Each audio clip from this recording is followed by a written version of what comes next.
नमस्कार, mountain prime न्यूजमा स्वागत छ। म सचिता बुढाथोकी। नमस्कार, म खुशबु दास। सुरुमा अहिलेसम्मका मुख्य समाचार।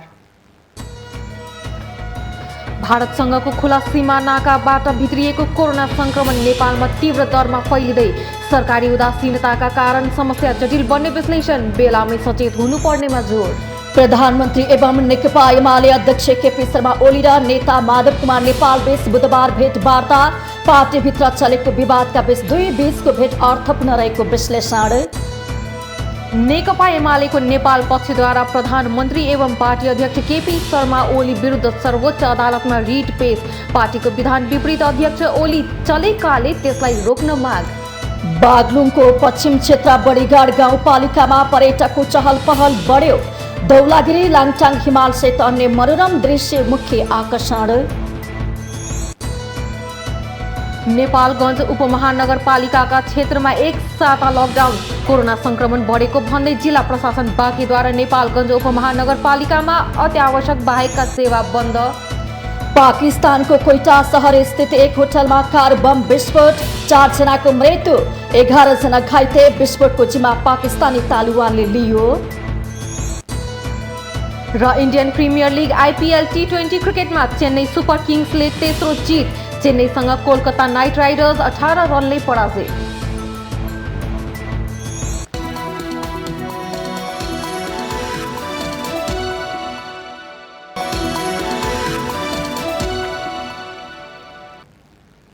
अब समाचार विस्तारमा।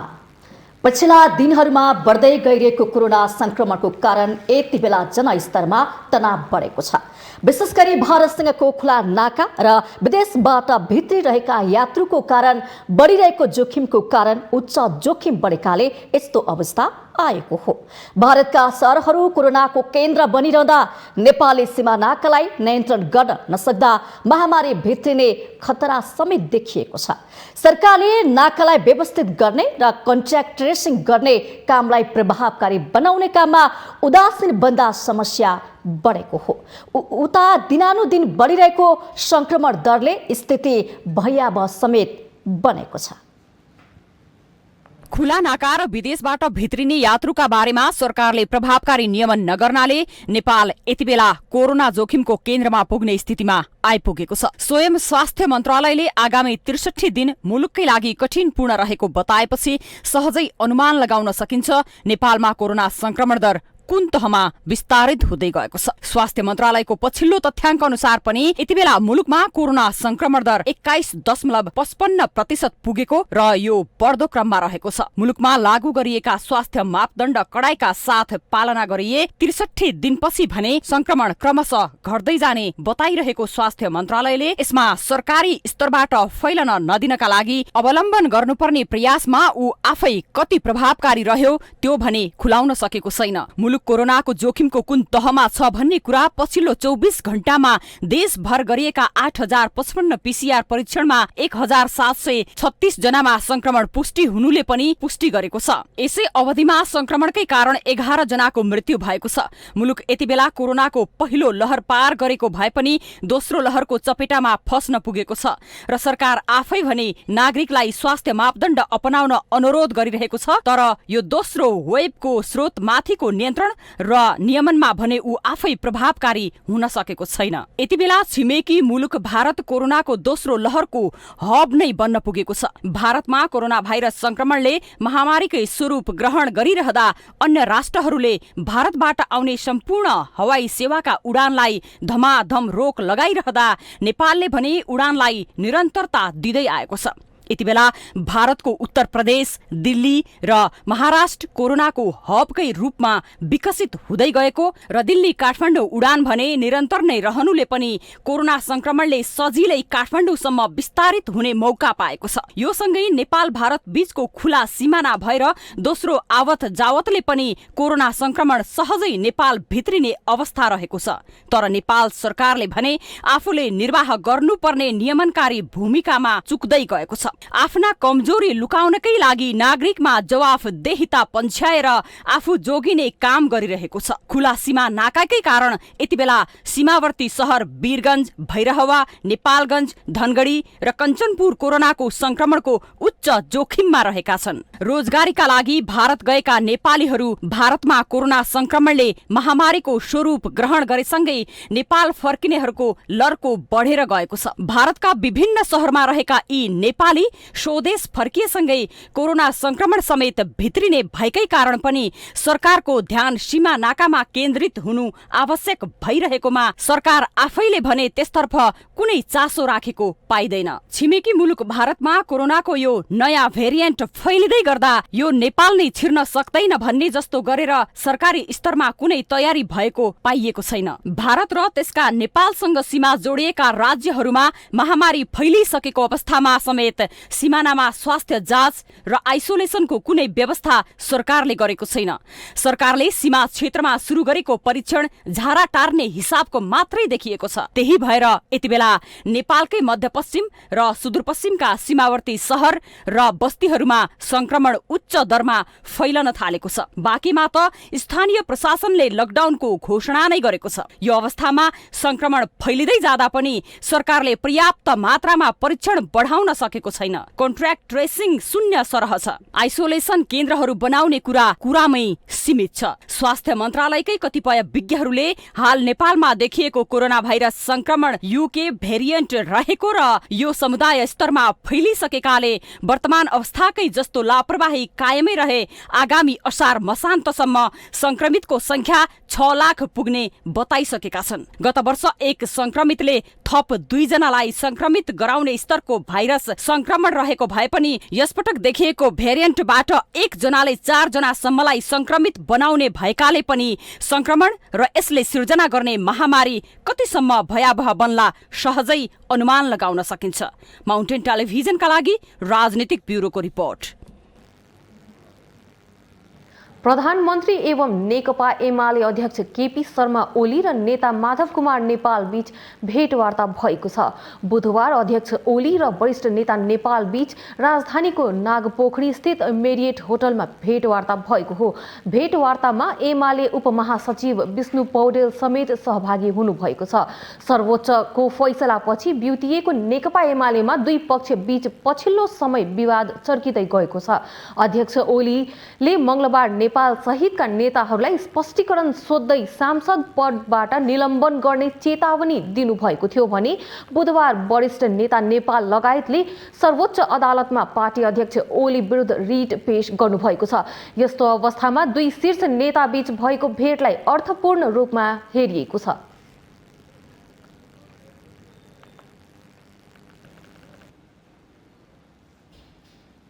नेकपा एमालेका वरिष्ठ नेता द्वय झलनाथ खनाल र माधव नेपाल सहित संघीय संसदका 27 सांसदलाई स्पष्टीकरण काटेपछि अनेकौं अड्कलबाजी सुरु भएको छ।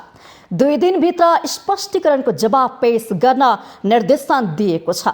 चित्त बुझ्दो जवाब नआए सांसद पदबाट हटाउनसम्मको तयारी भइरहेको चर्चा चलिरहँदा नेपाल पक्षले स्पष्टीकरणको सामना गर्ने तयारी गरेको छ। नेकपा एमालेका अध्यक्ष एवं प्रधानमन्त्री केपी शर्मा ओलीले झलनाथ खनाल माधव नेपाल समूहका 27 सांसदमाथि कारबाही प्रक्रिया सुरु गरेपछि उत्पन्न आन्तरिक विवादले पार्टी विभाजनको संघारमा पुगेको छ। कर्णाली प्रदेशमा जस्तै केन्द्रमा पनि संसदभित्र एमाले भित्रबाटै फ्लोर क्रस हुन सक्ने आशंकाले प्रधानमन्त्री ओलीले यस्तो कदम चालेको नेपाल पक्षको बुझाइ छ। नेपाल पक्षधर नेताहरूले गठन गरिरहेको समानान्तर कमिटी र विभिन्न कार्यक्रमलाई ओली समूहले राजनीतिक दल गठनको पूर्वाभ्यासका रूपमा व्याख्या गर्दै आइरहेका छन्। ओली निकट मानिने पदमगिरी भने पार्टीभित्र थप सङ्कट आउन नदिनका लागि स्पष्टीकरण मागिएको बताउनुहुन्छ। तर पछिल्लो गतिविधि हेर्दै जाने हो भने झन् अत्यन्तै अराजक ढङ्गले गुटगत भेलाहरू गर्ने, बैठकहरू गर्ने, विभिन्न ठाउँमा बसेर चाहिँ पार्टी नेतृत्वका विरुद्धमा चाहिँ अनेकन किसिमका चाहिँ हत्कण्डहरू गर्ने, यस्तो खालको स्थिति जुन ढङ्गले अगाडि बढ्दै गयो र हुँदा हुँदा त अहिले तपाईँ कर्णाली प्रदेशमा चाहिँ फ्लोर क्रस गर्न समेत गर्ने र गर्न लगाउने जस्ता अत्यन्तै अराजनैतिक निर्णयहरू पनि हुँदै गए, जुन मन लाग्छ नेपालको कम्युनिस्ट आन्दोलनको इतिहासमा, संसदीय अभ्यासको इतिहासमा अत्यन्तै दुर्भाग्यपूर्ण र अहिलेसम्म नभएका घटनाहरू भए।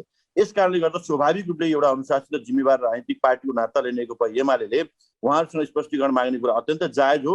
स्पष्टीकरण पठाउन अघि पार्टी अध्यक्ष ओलीले सबैलाई फोन मार्फत यो अन्तिम मौका हो भनेर सुध्रिएर आउनका लागि भनेको चर्चा समेत सार्वजनिक भएको छ। तर अधिकांश सांसदहरूले 2075 जेठ 2 को अवस्थामा पार्टीलाई फर्काउनु पर्ने अडान राखेका छन्। संसदमा कुनै बेला असहयोग हुन सक्ने आकलन गरेर ओलीले आफूलाई सुरक्षित राख्न विरोधीमाथि आक्रामक रूपमा कारबाहीको डण्डा चलाएको भन्दै नेपाल पक्ष त्यसको प्रतिवादमा उत्रिने तयारीमा छ। हामी हिजो मात्रै बसेर एउटा निर्णयमा के पुगेका छौँ भने केपी ओली जो नेकपा एमालेका अध्यक्ष हुन्, उहाँले को पार्टी नेकपा एमाले बाहेक अर्को पार्टी खोलेका छैनौँ। हामी नेकपा एमालेमै छौँ, केन्द्रीय कमिटीको सदस्य छु। त्यसकारणले उहाँले जे क्वेसन सोध्नु भएको छ त्यसको कुनै तुक छैन। नेकपा एमाले भित्र चुलिएको आन्तरिक विवादलाई राजनीतिक विश्लेषक मोहन चापागाई भने यसरी व्याख्या गर्नुहुन्छ। यो सुविधाभोगी वर्गमा जहिले पनि झगडा हुन्छ सुविधाको। तपाईँले अहिलेसम्म सुन्नुभएको छ माधव नेपाल र खड्गवलीजीको विवाद कुन नीतिमा, कुन कार्यक्रममा, कुन सिद्धान्तमा भयो भन्ने सुन्नुभएको छ? गमन भयो अरे प्रतिगमन भयो अरे यो जनताले बुझ्छन्।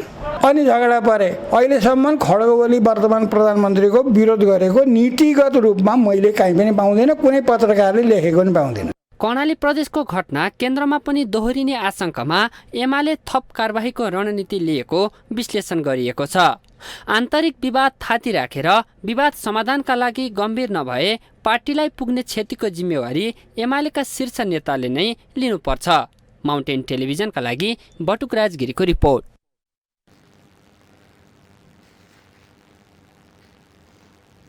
नेकपा एमालेमा पछिल्लो समय सोधिएको स्पष्टीकरणसँगै विभिन्न खालका टीका टिप्पणी सुरु भएका छन्। विशेष गरी पार्टी अध्यक्ष केपी शर्मा ओलीले माधव कुमार नेपाल सहित 27 जना सांसदलाई स्पष्टीकरण सोध्ने र स्पष्टीकरणको चित्त बुझ्दो जवाब नआएमा खण्डमा कारबाही गर्ने चेतावनी दिएसँगै यस्तो अवस्था आएको हो। कर्णाली प्रदेश सरकारले विश्वासको मत लिने क्रममा भएको राजनीतिक घटनाक्रमको असर यति बेला केन्द्रमा समेत देखिएको छ। नेकपा एमालेको माधव कुमार नेपाल पक्ष निकट प्रदेश सभा सदस्यले फ्लोर क्रस गरेको घटनाका कारण सशंकित हुनुभएका एमाले अध्यक्ष केपी शर्मा ओलीले नेता नेपाल सहित 27 जना सांसद र 5 प्रदेश सभा सदस्यलाई स्पष्टीकरण सोध्नु भएको छ। स्पष्टीकरण पत्रमा प्रयोग भएको भाषा र बेहोराको अर्थ भने यी 27 जनाको सांसद पद खारेज गर्नु रहेको बुझ्न कठिन छैन। तर कसैले चाहेर मात्रै जननिर्वाचित सांसदलाई पदमुक्त गर्न नसक्ने स्पष्टीकरण सोधिएका सांसद जीवनराम श्रेष्ठ बताउनुहुन्छ। पूर्वाग्रह राखेर जननिर्वाचित सांसदलाई स्पष्टीकरण सोध्नु नितान्त गलत काम भएको उहाँको तर्क छ। यो उहाँको चाहनाले मात्र हुँदैन, अहिले उहाँको चाहना त यो संसदलाई नै समाप्त गर्ने चाहना थियो उहाँको, त्यो पुरा हुन सकेन। उहाँले जुन असंवैधानिक ढङ्गबाट मुलुकलाई एउटा प्रतिगमनतर्फ धकेल्ने जुन कोसिस गर्नुभएको थियो त्यसमा उहाँ असफल हुनुभयो। त्यसपछि उहाँ अदालतबाट पुनर्स्थापित भएको, आन्दोलनबाट पुनर्स्थापित भएको संसदमा एक दिन पनि पस्नु भएन, संसदलाई बिजनेस पनि दिनु भएन र उहाँले गलत गरेको काम सही छ भनेर प्रमाणित गर्न उहाँ चाहिँ नि लागिराख्नु भएको छ। निरन्तर रूपमा संसदलाई असफल बनाउन लागिराख्नु भएको छ। त्यस्तै माओवादी केन्द्रका राष्ट्रिय सभा सांसद दीननाथ शर्माले अध्यक्ष ओलीको कारबाही गर्ने प्रक्रिया गलत रहेको टिप्पणी गर्नुभएको छ। व्यक्तिगत इच्छाका आधारमा जननिर्वाचित सांसदलाई सजिलै कारबाही गर्न नसकिने उहाँको भनाइ छ। उहाँले केही समय यतादेखि जे कामहरू गर्नुभएको छ अलि अलोकतान्त्रिक र चाहिँ नियम कानुन संविधान भन्दा विपरीत अलोकतान्त्रिक कामहरू गतिविधिहरू सञ्चालन गर्दै आउनु भएको छ र त्यसैको यो पछिल्लो कडीको रूपमा सांसदहरूलाई कारबाही गर्ने भन्ने हो। त्यति सजिलो चाहिँ हाम्रो चाहिँ कानुनले व्यवस्थाले जनप्रतिनिधिलाई सजिलैसँग त्यसरी चाहिँ कुनै अध्यक्षले पार्टीको एउटा चाहिँ निर्णयको आधारमा कारबाही गर्ने, निष्कासन गर्ने त्यो चाहिँ अधिकार छैन। त्यस्तै गरी नेपाली काङ्ग्रेसकी केन्द्रीय सदस्य कमला पन्थ लोकतान्त्रिक पार्टीमा आन्तरिक सङ्घर्ष चलिरहेको अवस्थामा कारबाही गर्न नमिल्ने तर्क गर्नुहुन्छ। पार्टीभित्र सङ्घर्ष गर्न नपाइने भए लोकतन्त्र आउनुको कुनै अर्थ नहुने उहाँको भनाइ छ। संविधानमा निर्वाचित सदस्यहरूलाई हटाउने आफ्नै किसिमको व्यवस्था छ। निर्वाचित सदस्यहरूलाई उहाँहरूले पार्टी फुटाएर लैजाने पनि कुरा गरेको छैन। आन्तरिक सङ्घर्ष, नितान्त आन्तरिक सङ्घर्षको कुरा छ। आन्तरिक सङ्घर्षका आधारमा पार्टी सभापतिले आफ्ना सदस्यहरूलाई एक बाई एक गरेर हटाउन लाग्नुभयो भने अब चित्त नबुझेका मान्छेहरूले त सभापतिलाई चित्त बुझेन, संसदीय दलको नेतालाई चित्त बुझेन र केही आफूलाई लागेको कुरा, आफ्नो मनमा भएको कुरा गर्नै नपाउने हो भने यो लोकतन्त्रको कुन चाहिँ अर्थ रह्यो? पछिल्लो समय नेकपा एमालेको विवादका क्रममा दुवै पक्षले एक अर्कालाई गलाउने र प्रभावहीन बनाउने रणनीति अख्तियार गरेको देखिन्छ। यसका लागि यसअघि संसदीय व्यवस्थामा अराजक मानिने फ्लोर क्रसको घटना भइसकेको छ भने लोकतान्त्रिक व्यवस्था विरुद्ध जननिर्वाचित सांसदलाई कारबाही गर्ने प्रक्रिया सुरु भइसकेको छ। यी र यस्ता गतिविधिले संसदीय व्यवस्थाप्रति आम जनमानसमा नकारात्मक सन्देश जाने प्रति सबै पक्ष सजग हुन आवश्यक देखिन्छ। माउन्टेन टेलिभिजनका लागि सरोज बस्यालको रिपोर्ट। नेकपा माओवादी केन्द्रले वर्तमान सरकारलाई समर्थन गर्ने वा नगर्ने बारेमा निर्णय गर्ने अधिकार पार्टी अध्यक्ष पुष्पकमल दाहाललाई दिएको छ। बुधबार पार्टी केन्द्रीय कार्यालय पेरिस डाँडामा बसेको माओवादी केन्द्रको स्थायी कमिटी बैठकले वर्तमान सरकारलाई समर्थन गर्ने वा नगर्ने भन्ने विषयमा निर्णय गर्ने अधिकार पार्टी अध्यक्ष पुष्पकमल दाहाललाई दिएको हो। वर्तमान केपी ओली प्रधानमन्त्री रहेको यो सरकारलाई हाम्रो पार्टीको समर्थन नरहेको बारेमा औपचारिक जानकारी दिने प्रश्न हो। त्यो बारेमा कहिले दिने औपचारिक लिखित जानकारी भन्ने बारेमा निर्णय गर्ने अधिकार अध्यक्ष प्रचण्डलाई दिइएको छ। बैठकले राष्ट्रिय एकता, राष्ट्रिय स्वाधीनताको रक्षा र लोकतान्त्रिक शक्तिहरूको एकता, कम्युनिस्ट आन्दोलनको रक्षालाई केन्द्रबिन्दुमा राखेर नीति, योजना र कार्यक्रमहरू अगाडि बढाउने र सोही आधारमा अन्य राजनैतिक पार्टी र सामाजिक शक्तिहरूसँग छलफल अगाडि बढाउने निष्कर्ष निकालेको पनि नेता श्रेष्ठले जानकारी दिनुभएको छ।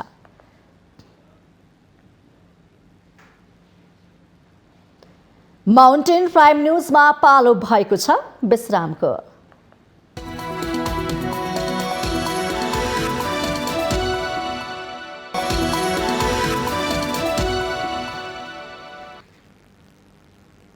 विश्रामपछि स्वागत छ। अब बाँकी समाचार।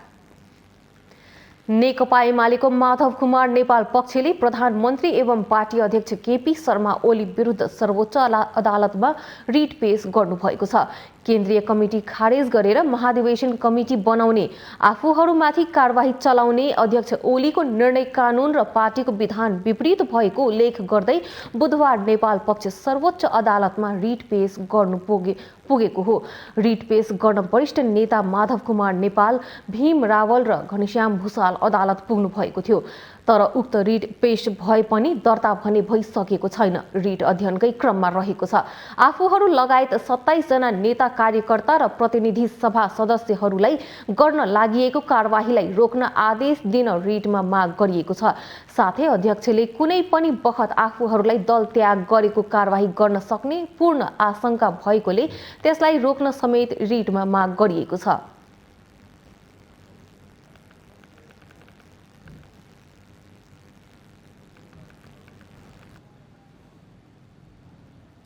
जिल्ला प्रशासन कार्यालय बाँकेले बुधबार राति 12 बजेदेखि नेपालगञ्ज उपमहानगरपालिका क्षेत्रभित्र लकडाउन गरेको छ।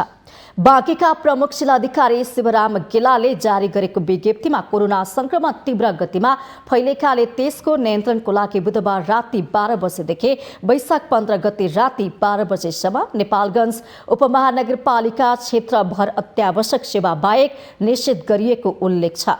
दैनिक उपभोग्य वस्तुहरू, तरकारी, खाद्य, दूध, ग्यास पसल बिहान 6 देखि 9 बजेसम्म सञ्चालन हुनेछन्।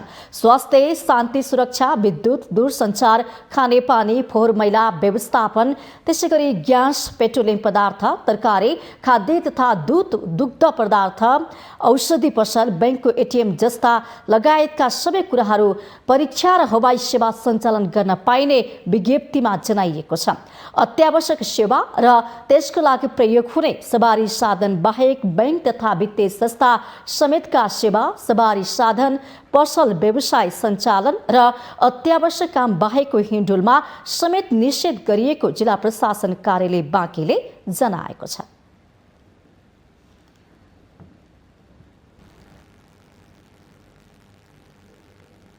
प्रदेश 1 की सामाजिक विकास मन्त्री उषा कला राईले धार्मिक पर्यटनमा लगानी गरेर आय आर्जन बढाउनु पर्नेमा जोड दिनुभएको छ। रामनवमीका अवसरमा खोटाङको हलेसीमा आयोजित मेलामा बोल्दै मन्त्री राईले धार्मिक पर्यटनमा लगानी गरे नेपाललाई आय आर्जनको क्षेत्रमा टेवा पुग्ने भनाइराख्नु भएको हो। हिन्दू, बौद्ध र किराँत धर्मावलम्बीको सङ्गमस्थल हलेसीमा रामनवमी, शिवरात्रि, बाला चतुर्दशी, हरितालिका तीज, बोलबम लगायतमा ठुलो मेला लाग्ने गर्छ।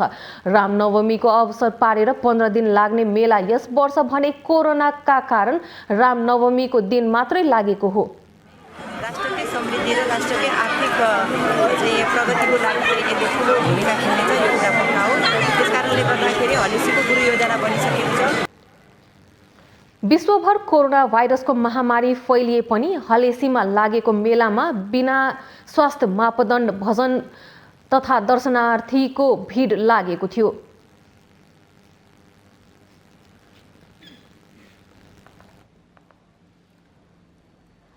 बुधबार आदर्श पुरुष भगवान रामको सम्झनामा रामनवमी पर्व मनाइएको छ। भगवान रामलाई राजनीतिक र सामाजिक आदर्शको रूपमा पुरुष मानिएको छ।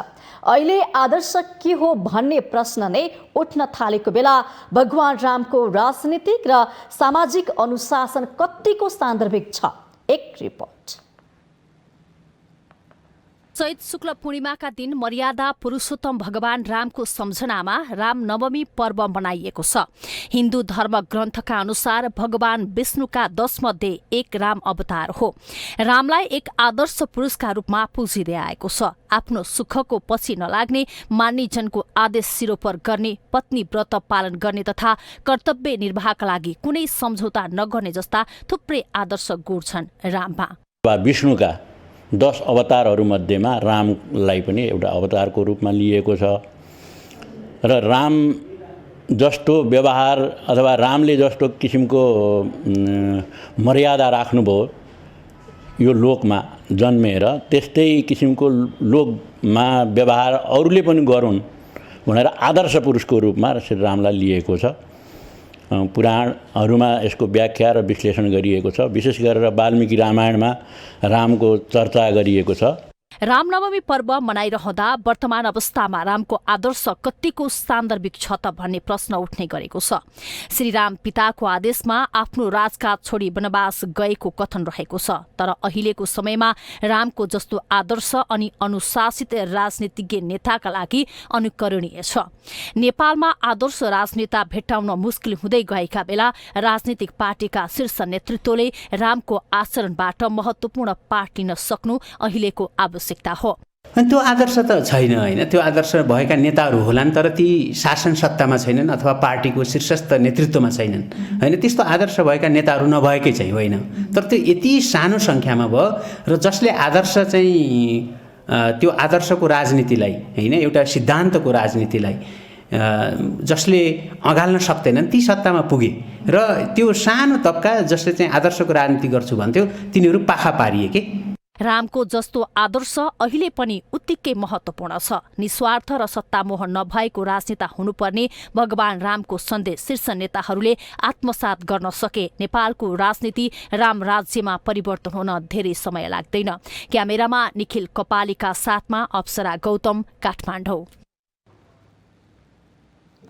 माउन्टेन प्राइम न्युजमा पुनः पालो भएको छ विश्रामको।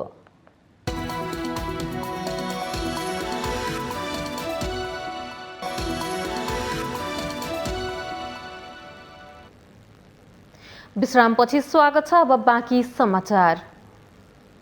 बागलुङ जिल्लाको पश्चिम क्षेत्र बडीघाट गाउँपालिकाको पर्यटकीय क्षेत्र थामचौरमा कोरोनाको महामारीका बीच पनि पर्यटकको चहल पहल बढ्न थालेको छ। धौलागिरी हिमाल, लाङटाङ हिमाल सहित अन्य मनोरम दृश्य देखिने थामचौरमा मोटर बाटो पुगेपछि आन्तरिक पर्यटकको चहल पहल बढेको छ। बागलुङको बडीघाट गाउँपालिका साथ थामचौरमा गाउँपालिकाको आर्थिक सहयोगमा मोटर बाटोको ट्र्याक खुलेपछि पर्यटकको आवागमन बढ्न थालेको छ।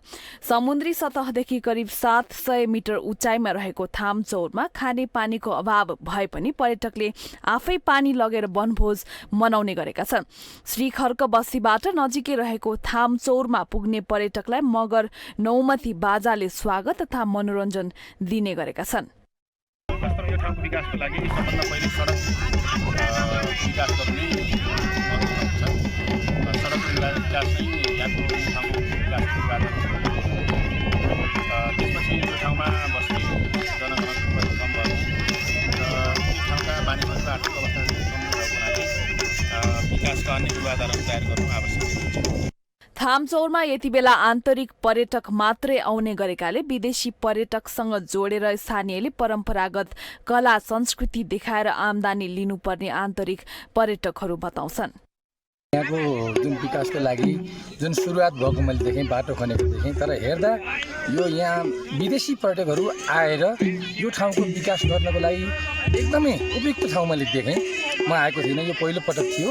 त्यसकारण यसमा स्थानीय तहदेखि लिएर यहाँका स्थानीय जनताहरू सबै एकमत भएर विकासको लागि एकदमै हामीले सहयोग पुर्याउने हो भने र यसमा अभिरुचि लिएर काम गर्ने हो भने यसको सम्भावना एकदमै बढी छ। आन्तरिक तथा बाह्य पर्यटक बढाउन खानेपानी तथा मोटर बाटोको स्तरोन्नतिमा स्थानीय तथा केन्द्रीय सरकारले जोड दिनुपर्ने स्थानीयवासीको भनाइ छ। यसलाई विकास गर्नको लागि त सर्वप्रथम त यहाँ पानीको अभाव भएको छ। पानीको लागि पहल गरिदिन्छ। त्यसपछि बाटो अनि यो चौरको फोहोरहरू पिकनिक आउनेहरूलाई व्यवस्थापन गर्नु पर्यो। पहिलो कुरो त स्थानीय मानिसहरू होइन, अलि यहाँका चाहिँ ऊर्जावान र केही जानेका बुझेका मानिसहरू स्थानीय रूपमा कसिनु पर्यो। स्थानीय तहको सरकारले एउटा कार्ययोजनामा हाल्न पर्यो अनि प्रादेशिक वा केन्द्रीय सरकारले अलिक ठुलो बजेटिङ गरेर व्यवस्थित बनाएर जान सकिन्छ। थामचौर, चिराइतो, जट्टामसी, 5 औले, रातो च्याउ, पदमचाल जस्ता जडीबुटीका लागि पनि प्रख्यात छ। पर्यटकीय हिसाबले धेरै सम्भावना बोकेको थामचौरको विकासका लागि स्थानीय तथा पालिकाले ठोस योजना अघि ल्याउने हो भने आन्तरिकसँगै बाह्य पर्यटक पनि बढ्न सक्ने देखिन्छ। माउन्टेन टेलिभिजनका लागि बागलुङबाट सुभाष आचार्यको रिपोर्ट। पश्चिमी नवलपरासीको सुनवल नगरपालिकाका सामुदायिक विद्यालयहरूमा माई सेकेन्ड टिचर कार्यक्रमको सञ्चालन हुने भएको छ।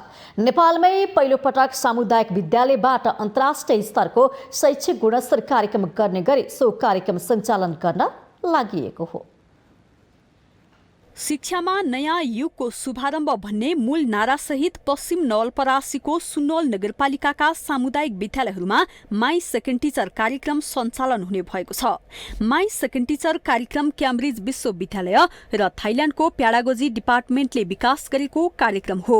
एसियाका 12 भन्दा बढी देशहरूमा सञ्चालन भइरहेको कार्यक्रमले नेपालका सामुदायिक विद्यालयको शिक्षण पद्धति र पश्चिमा विकसित मुलुकको शिक्षण पद्धति बीचको अन्तरलाई सुधार गर्ने विश्वास गरिएको छ।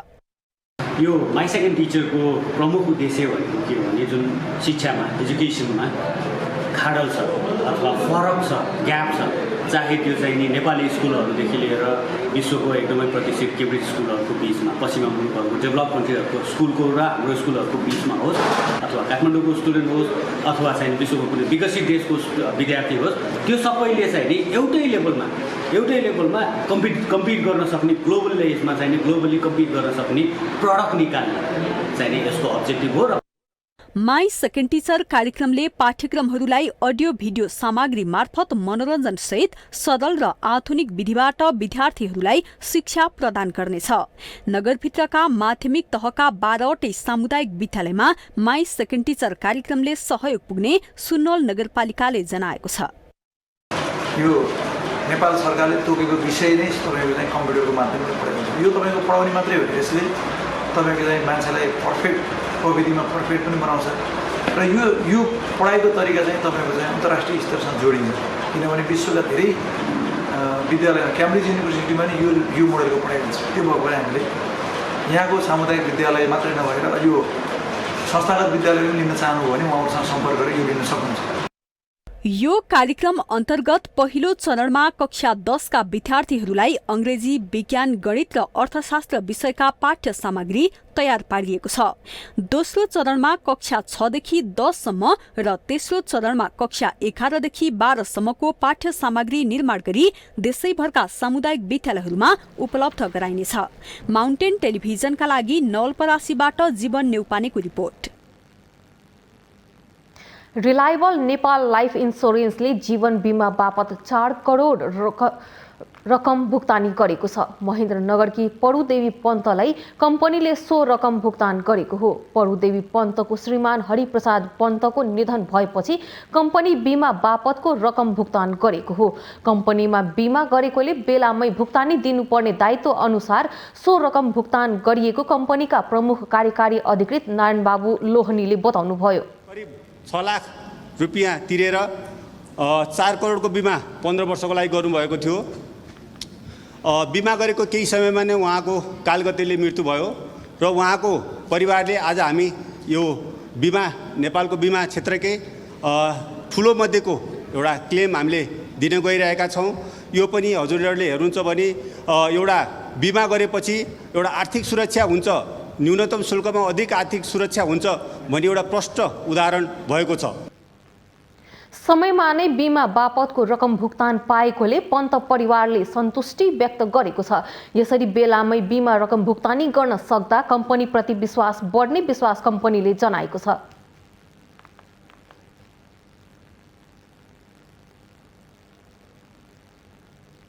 हामीसँग आर्थिक, अन्तर्राष्ट्रिय र खेल समाचार बाँकी नै छन्। माउन्टेन प्राइम न्युजमा फेरि पालो भएको छ अर्को विश्रामको।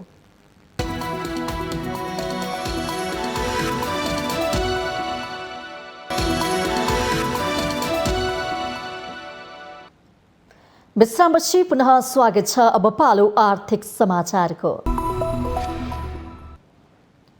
आशा विपरीत शेयर बजारमा गिरावट आउने क्रम बुधबार पनि निरन्तर नै रहेको छ। बुधबार बजारमा मन्दी आउँदा नेप्से सूचाङ्क 32.41 अङ्कले घटेर 2632.21 मा रोकिएको छ। नेप्से सूचकसँगै कारोबार समेत ओह्रालो लागेको छ। बुधबार मात्र बजारले 5 अर्ब 77 करोड रुपियाँ भन्दा केही बढेको कारोबार गरेको छ। बजारमा देखिएको यो निराशाजनक अवस्था सर्वसाधारण लगानीकर्ताको मनोबलमा आएको कमीको कारण मान्न सकिन्छ।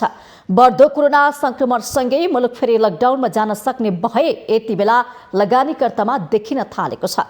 अहिले वित्तीय प्रणालीमा अधिक तरलताको अवस्था छ। यो सँगै यति बेला बैंक ब्याज दर पनि सस्तो छ। सूचीकृत कम्पनीहरूले औसतमा राम्रो नाफा कमाएको वित्तीय विवरणहरू सार्वजनिक गरिरहेका छन्। यी परिदृश्यहरूका आधारमा पनि बजारले अन्ततः गति लिने विश्लेषकहरूको अनुमान छ। बुधबार बजारले 1 करोड 37,87,000 भन्दा बढी किता शेयर कारोबार गरेको छ। बुधबार भएको कारोबारमा म्युचुअल फन्ड बाहेक बाँकी सबै समूहको सूचक घटेको छ। 4 कम्पनीको भाउ सर्किट लाग्ने गरी वृद्धि भएको छ। माउन्टेन प्राइम न्युजमा पुनः पालो भएको छ अर्को विश्रामको।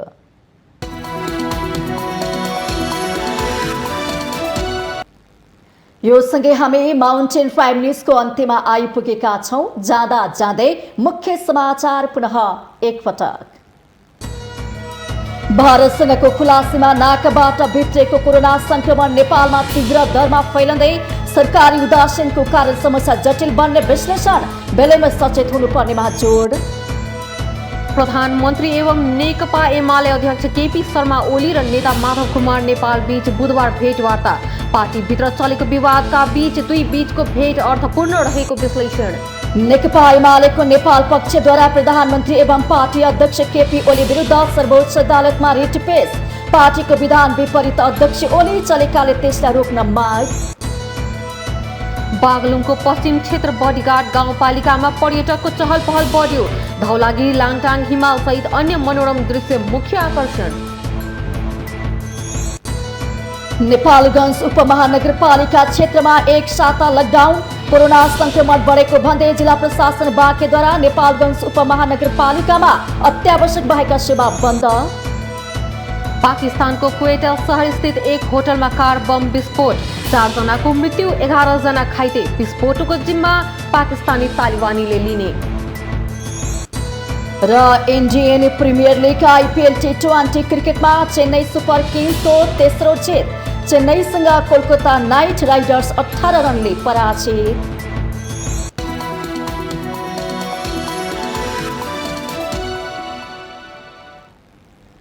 माउन्टेन प्राइम न्यूज अहिलेलाई सकियो। सत्य, तथ्य र निष्पक्ष समाचारका लागि हेर्दै रहनुहोला माउन्टेन टेलिभिजन HD। नमस्कार।